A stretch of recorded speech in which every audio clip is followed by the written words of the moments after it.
네, 박성민 대표 지금 스튜디오에 나와 계십니다. 어서 오세요. 예, 안녕하세요. 네, 자 박성민 대표 이야기 나누기 전에 잠깐 다시 한번 고지 말씀드리겠습니다. 저희 김종배의 시선집중 매일 유튜브로 함께 하실 수 있는데요. 유튜브에 들어가셔서 김종배의 시선집중 검색을 하시면 바로 뜹니다.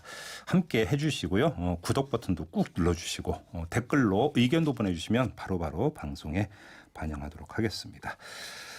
자, 박성민 대표 이제 이야기 나눠봐야 될 것 같은데요. 자, 오늘 한번 이 문제를 좀 여쭤보고 싶습니다. 한일 갈등 국면에서 도대체 보수의 정체성은 뭐냐 이런 이야기들이 이제 조금씩 흘러나오고 있는 것 같은데 좀 약간 선문답 같지만 또 한 번은 묻고는 넘어가야 되는 그런 문제인 것 같습니다. 대표님 어떻게 보세요? 뭐 한일 문제에 관해서 조금 전에 그 나종일 대사께서 네. 굉장히 뭐 말씀을 잘 해주셨고, 네. 뭐 실명을 거론하지는 않으셨지만 아마 청와대에 있는 조국석이의 네. 연일 페이스북에 그 네. 굉장히 강경한 발언, 예. 뭐 이적이다, 매국이다, 진다 이런 거 올린 거에 대한 우려를 좀 하신 것 같아요. 네. 그래서 사실 저도 좀 우려하고 있습니다. 왜냐하면 그 민주주의와 자유주의를 우리가 신뢰하고 지지하는 이유는 생각이 다른 그 사람들과 함께 살아가는 그럼요. 네. 그런 것을 이제 받아들이는 거기 때문에 이제 그 제도가 강한 거 아닙니까? 네네. 우리가 이제 군사 정권 때 그 맞서 싸웠던 이유도 이 폭력적인 것과 그 획일적인 것, 네. 그러니까 생각과 행동을 다 같이 하게 만드는 것에 대해서 저항한 거기 때문에 네네. 지금 뭐 조국석께서 국익이다. 뭐 상대도 국익을 생각한다고 얘기하는 걸 겁니다. 상대도 어느 정도는 애국 자기가 이렇게 하는 것이 애국이라 생각하고 그러니까 그런 극단적 이분법은 실제로 국정 운영에 도움도 안 되고 외교에도 도움이 안 된다. 네. 이런 얘기를 지적을 하셨는데 저도 거의 전적으로 동의하고요. 네. 그럼 왜 이렇게 연일 그 당청에서 강경 발언이 나오느냐. 그 배경을 좀 이렇게 생각해 보면 이건 뭐 저의 주관적 추측입니다만 첫째는 네.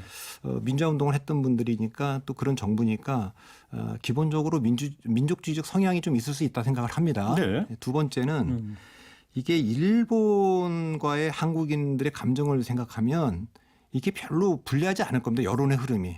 아, 그렇죠. 그리고 국내 여론 말씀하시는 예, 거죠? 그렇죠. 예, 예. 그리고 과거에도 봐도 한국의 대통령들이 인기가 떨어졌을 때도 일본과 어떤 이슈로 충돌을 하면 네. 다 지지율이 좀 상승을 했습니다. 뭐 그래서 독도가거나 뭐 이런 예, 그런 경우도 얘기도 있었고. 했고 예, 그리고 뭐 이거는 보수 진보 할 게 없이 실제로 뭐 김영삼 정부도 뭐 일본에 버르장머리를 고쳐놓겠다 이런 얘기도 했고 예, 그랬었죠. 이명박 대통령 독도 가서 뭐 좀 얘기도 좀 했지 않습니까? 그래서 한일 관계가 굉장히 어려워지기도 했는데 네.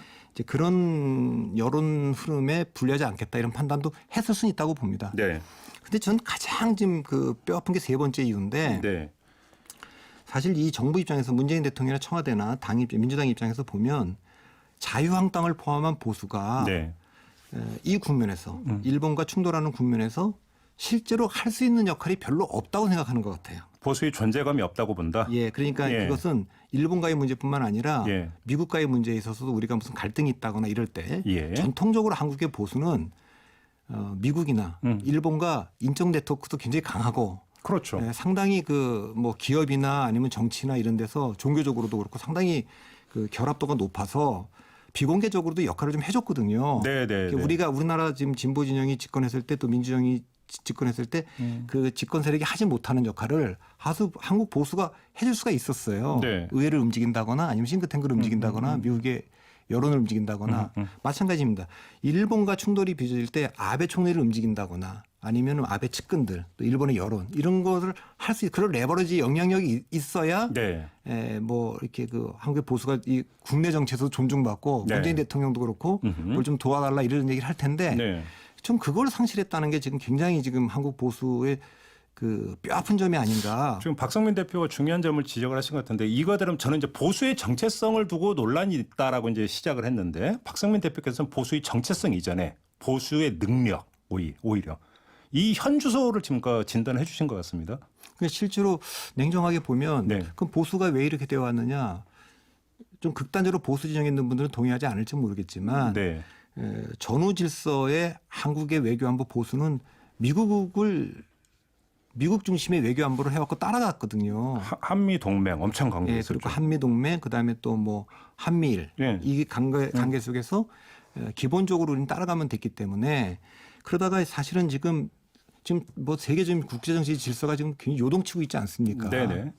지금 뭐 다 경제적으로도 자유주의 국제 질서를 파괴하고 지금 보호주의로 돌아가려는 경향이 좀 있고, 네. 그다음에 뭐 기존의 동맹 관계라고 하는 것도 지금 트럼프 대통령의 얘기에서 보면 나올 수 없는 얘기들이 그냥 서슴지 않고 좀 나오고 있지 않습니까? 네. 그러니까 모든 관계가 지금 재조정되고 있는 것 같아요. 그러니까 그것이 뭐 한국과 일본의 관계도 수평적 관계로 굉장히 지금 그 갈등을 이야기할 정도로 새로 재조정되고 있고, 네. 미국과 중국도 그렇고, 네. 국내에서 한국과 보수와 진보도 재조정되는 과정인데 네. 이 과정에 적응을 못하고 있는 것 같습니다. 한국의 보수가. 적응을 못하고 있다. 네, 적응을 못하는 거죠. 한국의 보수는 항상 대한민국의 주류였고, 그리고 항상 중심이었는데 네. 지금 비주류로 전락해 있고, 그다음에 뭐 국제 정치가 변해서 사실 그 미국과 일본의 이런 변화에 대해서 능동적으로 할 수 있는 게 별로 없어요. 그게 있다면 네. 그걸 가지고 문재인 대통령한테 뭘 얘기도 하고 그렇죠. 이렇게 하는 게 좋다고 하는데 별로 그렇게 할 수 없는 것이 예. 저는 지금 그 가장 곤혹스러운 부분이 아닌가. 좀 영어로 써서 죄송하면 그러니까 쉽게 얘기하면 스탠스를 못 잡고 있다. 예. 이 말씀인 거잖아요. 예, 예. 스탠스 좀 못 잡는 건 또 영어를 쓰니까 레버리지가 없는 거예요 지금. 네, 예. 우리말 내용합시다. 네. 그렇죠. 그러니까 한국 땅에서 나온 걸 보면은 외교로 풀어야 된다, 특사를 보내야 된다. 어찌 본다면 원론적 수준에서 구체성은 별로 없고 누구라도 할 수 있는 이야기, 옳고 그름을 떠나서 이 정도의 수준에서 멈춰 있는데 결국은 이것이 보수가 갖고 있는 어떤 그 미국이나 일본과의 관계에 있어서의 어떤 뭐 그 현주소라고 할까요? 실상을 적나라하게 보여주는 것일 수도 있다 이런 말씀이시네요.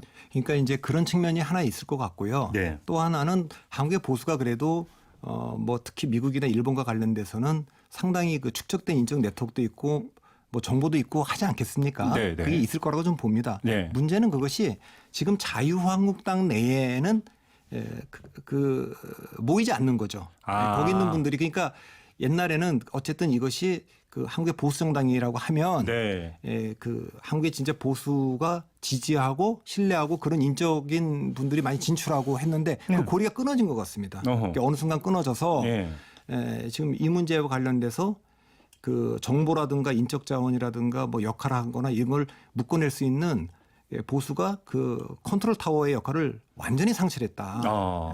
지금 그 말씀도 상당히 그러니까 꼭 이제 여기서 보수라고 하는 게 꼭 그 보수 정당만을 의미하는 건 아니고 그러니까 보수 세력이 있고 이 보수 세력의 구심점이고 참고로서의 보수 정당이 있는 건데 여기서 일정하게 어떤 인적 네트워크나 어떤 해안을 가지고 있는 보수 인사든 세력이든 이것을 끌어내는데 또 지금까지 자유한국당이 제대로 역할을 못하고 있다 이 말씀이신 거죠. 지금 전혀 그 역할을 못하고 있는 거죠. 그러니까 사실 그런 지혜를 얻어서 예. 국민들이 보기에도 네. 자, 조국석이 저렇게 뭘 비판을 했다. 네. 그러면 그걸 반박할 정도의 논리적이거나 국민들이 봤을 때도 예. 정말 자유한국당이 내놓은 저 아니 합리적이야. 예. 그리고 사실은 문재인 대통령을 비판하지만 자유한국당이 싫어하지만 네. 그래도 나름대로 대통령한테 힘도 실어주면서 자유한국당이 일본에 맞서서 이기려면 이렇게 하는 게 좋습니다라고 네. 하는 걸 제대로 내놨구나. 네. 이렇게 해야지 지지를 받는 것인데 네. 지금 뭐 한교안 대표나 나경원 원내대표를 포함해서 네. 사실은 이제 문재인 대통령을 비판하다 보니까 스탠스가 좀 꼬인 것 같아요. 근데 이게 지금 문재인 대통령을 일본 이슈에서만 꼬인 것이 아니고 네. 미국과의 관계, 미국 이슈가 나왔을 때, 또 중국 이슈가 나왔을 때, 네. 북한 이슈가 나왔을 때, 일본 이슈가 나왔을 때 상황이 지금 다 지금 아까 스탠스 얘기하셨는데 스탠스가 꼬여 있습니다. 그러니까 네. 네. 사실은 이제 그러면 전통적으로 한국의 보수, 특히 자유한국당이 보는 문재인 대통령은 좌파고 친북 내지 종북이고 네. 뭐 이러기 때문에 미국 대통령은 동의해주면 안 되는 거잖아요. 그런 입장에 대해서. 근데 뭐 트럼프 대통령이 판문점에서 회담도 같이 하고 그렇죠. 문재인 대통령이 안내로 김정은 위원장을 만나서 네. 판문점 북방 한계선을 넘어가고 네. 그렇게 되면 한국의 보수는 전통적인 그 우방이고 맹방인 미국의 대통령이 그렇게 하는 거에 대해서 미국과의 어떤 관계를 설정해야 되는 건지 미국 대통령과 어떤 관계를 설정해야 되는지 이게 혼동스러운 겁니다. 그러면 지금 박성민 대표의 말씀대로라면 지금 자유한국당 기승전 문재인이다 이런 말씀이시네요. 그렇습니다. 그러니까 이제 김정은 위원장하고 네.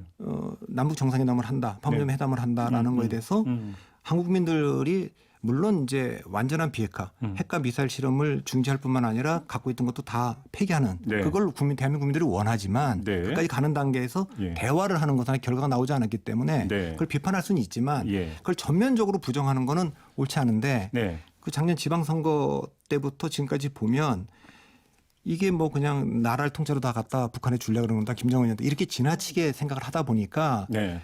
뭐 북풍 얘기도 하고 그랬죠. 그러니까 북핵 이슈에서도 스탠스를 갖다가 잃어버린 겁니다. 그러니까 이건 주도 아니고 객도 아니고 구경꾼으로 전락해 버렸고. 그러다가 급기야 이제 그 뭐 일본 이슈에서도 네. 한국의 보수가 어떤 입장을 취해야 되는 건지 잘못 취하면 이거 진짜 친일파로 몰릴 것 같고 뭐 이렇게 되는 거 아닙니까? 사실은 아까도 말씀드렸지만 한국의 보수 정당들도 일본과 관련해서 굉장히 강경한 입장을 취해 왔었어요. 지금까지는. 오히려 목소리가 더 세지 않았네. 사실은 뭐 지금 이렇게 갈등이 시작된 것도 뭐 이명박 대통령 때 잘 아시겠죠. 독도가 갖고 천황에 대한 발언을 한다거나 일본이 옛날만 못하다 뭐 이런 얘기도 막 하고 그러지 않았습니까? 그리고 박근혜 정권 초기 때 보면 그 아베하고 만났을 때 눈길도 주지 않는. 예, 그렇죠. 예. 예. 그런 게 있었기 때문에 그런데 네네. 지금은 이제 가장 우려되는 게 문재인 정권과 싸우다 보니까 문재인 정권에서 너무 반대하다 보니까 나머지 외교 전략이나 이런 데서 보수가 그 좀 신뢰를 얻는데 네. 예, 그러니까 그걸 잃고 있는 거. 그게 더 아픈 거죠. 기승전 문재인이라고 하면 이런 문제까지 지금 정파적으로 먼저 접근해 가고 있다 이런 이야기도 연결이 되는 거니까. 그렇죠. 예. 알겠습니다. 좀 다른 점 하나만 여쭤볼게요. 이제 그 문재인 정권을 향한 자유한국당의 스탠스뿐만 아니라 이 국면에서 대국민 메시지 관리를 어떻게 할 것인가도 대단히 중요한 문제 아니겠습니까? 이 점은 어떻게 평가를 하세요? 자유한국당이. 그러니까 이게 굉장히 어려운데요. 조금 전에 나종일 대사도 네. 외교 문제의 어려움을 얘기를 했어요. 네. 왜냐하면 이게 어쨌든 국제 정치고 외교이기도 하지만 네. 총선을 앞두고 있는 정치 세력들은 국내 또 여론을 또 눈치 보지 않을 수가 없거든요. 그렇죠. 자기 지지층들에 대해서 그렇죠. 그런 입장을 굉장히 잡기는 어렵다고 좀 봅니다. 근데 제가 말씀드리고 싶은 거는 네. 자유한국당 입장에서 봤을 때 자유한국당 입장에서 봤을 때입니다. 네. 그렇게 봤을 때 이 이슈가 네. 뭐 이 정부의 책임도 있다. 또 혹은 뭐 그렇게 생각할 수도 있다고 좀 봐요. 그 비판할 수 있지만 네. 일본과의 이게 뭐 외교 전쟁, 경제 전쟁이 붙은 상황에서 네. 전략적으로도 네. 일단 기본적으로는 우리가 이제 뭐 이 정부에 대해 비판할 건 있지만 기본적으로 문재인 정부가 일본과 맞서 싸우는 데 있어서 우리가 할 수 있는 건 최선을 다해서 하겠다. 네. 예, 그런 생각을 하고 그게 외교적으로나 아니면 경제적으로나 모든 문제에 있어서 네. 일본을 향한 일본이 왜냐하면 이게 뭐 단순히 그 대법원 그 징용 문제에 대한 판결, 또 네. 위안부에 대한 문제 이것만 있는 거라고 보지는 않거든요. 네네. 일본의 지식인들 중에도 좀 더 나간 책임을 지는 사람들은 뭐 사실은 그 한국이 분단되고 한반도가 분단되고 전쟁까지 치르게 된 것도 네. 알고 보면 다 일본의 책임 아니냐. 그러니까요. 그러니까 그것까지 따지고 들어가면 이게 무슨 법조문, 뭐 협정의 조문, 뭐 이런 것만 갖고 얘기할 수 있는 건 아니다. 그럼요. 예. 그러니까 그런 문제에 대해서도 일본에 대해서 한국 보수도 얘기를 할 수 있어야 되거든요. 네. 이건 뭐 조문 이전의 문제고 한국과 일본이 친하게 지내고 자유주의와 민주주의를 공유하려면 네. 일본도 이렇게 나오면 안 된다. 네. 이런 얘기를 조금 지금은 대통령한테나 이럴 때 비판하긴 하더라도 근본적으로 좀 힘을 실어줄 자세가 돼 있어야 된다. 저는 그 생각을 합니다. 그러니까 지금 제가 그 박성민 대표에게 자 그러면 이 국면에서 자유한국당 무엇을 해야 되냐라는 질문을 드리려고 했는데 지금 미리 앞서서 먼저 말씀을 해 주신 거네요. 그러니까 오히려 여기서 보수에 맞게 민족적 관점에서 정부하고 협력할 건 먼저 협력하는 모습을 보여줄 때 거기서 오히려 이제 국민적 지지를 도출할 수 있다 이런 말씀이신 거잖아요. 예. 그런 점에서 본다면 스탠스가 꼬였다. 지금까지 과정은.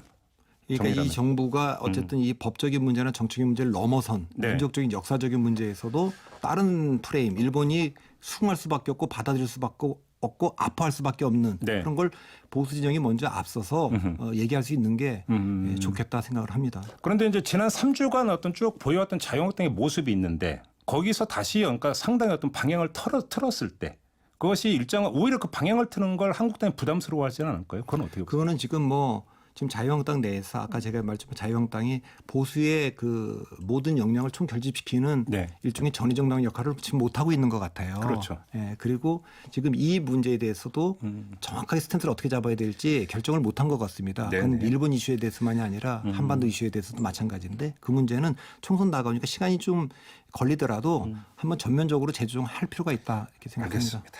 자, 이렇게 마무리하고 박성민 대표 인사를 나눠야 될 것 같네요. 고맙습니다.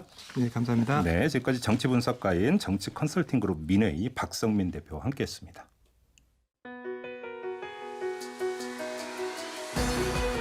이슈의 핵심을 꿰뚫는 예리한 시선, 믿고 듣는 진품 시사 김종배 시선 집중.